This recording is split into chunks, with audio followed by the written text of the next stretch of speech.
Welcome back guys, I am Mont, you can call me Alex, and what better topic to talk about now that winter's here than fire-breathing worms. Rather interesting episode today, as so far we've been talking largely about specific characters, from Solaire all the way to Oscar. We went in a nice circuit, encompassing most of my favourite characters and even a few requests by you guys. But today we're going to be talking about the dragons themselves.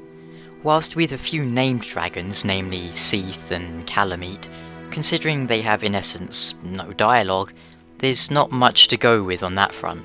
That said, for part 1 we'll be talking about Seath the Scaleless, and then in part 2 we'll be talking more about dragons in general, and in particular, Karth and Frampt, who are not technically dragons, but oh so related to them. Seath, then. Of all the dragons we know the most about him, and by a large margin at that. And his name, what is there we can learn from that, if indeed anything? Now, I'm not a professor of names, but I do not believe Seath is exactly a common name. There is Seth, and one might be able to spell Seth in a similar manner to Seath, but I'm fairly certain at least 2 different voices give us Seath's name as, well, Seath. Still, I searched around and the most interesting piece of information I could find was this: a surname of Gaelic origin, relating to fairies, eerie and mysterious things. And then something I found kind of funny. The name was first established in Ireland by a branch of the Scottish MacDonalds, blah blah blah, descended from blah blah blah, great-grandson of Domhnall, which I think is pronounced Donnell. Either way, I just found that funny, considering how just a few weeks ago I was talking about Domhnall of Xena, having potentially been a friend of the Crystal Knight who guards Seath. I don't really think that reinforces that theory, but it's amusing to me all the same. That aside, it would be apt if Seath's name had a meaning of fairies, eerie, mysterious. After all, he is both eerie and mysterious, and kind of fairy-like in a weird, tentacly fairy way. But that said, let's move on. The first we see of Seath is during the opening cinematic. Oh, opening, my accent kinda died then. Seath the Scaleless betrayed his own, and the dragons were no more. Following this, we find him fairly late in the game in the Duke's Archives, the second half of the game, falling to him during our first encounter, for he cannot be defeated at that point. Yet, once we destroy the primordial crystal, the albino dragon is ours to slay. But even outside of these few encounters, his reach is felt far through the game. Why, there is the tentative yet possible connection with Priscilla, to the more concrete evidence of the channelers. So let's break it down, shall we? First up, what do we know of dragons? Well, they're everlasting. I spoke about this before, but I was of the impression that dragons were never truly alive, so they could not die. Of course, that all depends on how you classify being alive. The reason for their immortality? Seemingly their stone scales, and yet Seath was born an albino dragon with no scales. Not only was he born an abomination, but it's very possible Seath was either completely blind or partially blind. If you look at the description from the channeler set, it tells us that he had a lack of sight. But whether or not he was blind, well, who can say? I mean, who knows, maybe the lack of sight was like a more symbolic thing. Personally, I don't believe it was symbolic, but it could be. So, why did Seath betray his kin? I'm almost certain it was jealousy. In the opening cinematic we can spy the albino crushing what appears to be a scale in his hands as he looms atop a mountain of destroyed dragons.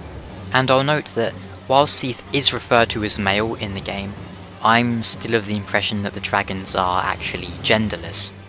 Despite that, I'll keep calling him he instead of it, though. Thus, Seath betrayed his own kind, most likely out of jealousy, and maybe the hopes that he would find a way to become everlasting himself. He was rewarded by Gwyn for his actions, made into a duke no less. It's possible that the Duke's Archives were made solely for Seath, or perhaps he simply moved into them. What do you think? Considering the corridors aren't exactly dragon-sized, it's hard to be certain. I'm of the impression that Seath maintained the place, however, and gathered all those thousands of books to aid his research, yet over the years his sanity failed him. Why? Well, maybe he was blind and the frustration of having his dim-witted cronies reading to him drove him crazy. Know the comic I'm referencing? It's good. More likely, though, is that his repeated failures drove him to more drastic and horrible experiments. But just what was Seath trying? He sent his channelers out into the world to kidnap human specimens. It seems he was doing this prior to losing his sanity, as well as after. Many of those specimens happened to be maidens, countless maidens over the years, and nothing to show for it other than a horde of mistakes. Why would he be interested in them in particular? Could it be, as I've mentioned and theorized before, that Seath is obsessed with human women? Now, not in that sense, but if dragons were everlasting, that meant they probably had no need to reproduce. And if you were an albino dragon obsessed with becoming immortal, would not a being that essentially makes life fascinate you? Indeed, that would also back up the whole Seath plus Guinevere equals Priscilla theory. For Guinevere is a god of fertility and a motherly figure at that. We also know that Seath seems to have kidnapped some of Guinevere's own handmaidens, turning them into the Pisaca's Pokemon. But was it really just to research immortality? Were Seath's goals all for that? Was that his end game, to become truly everlasting?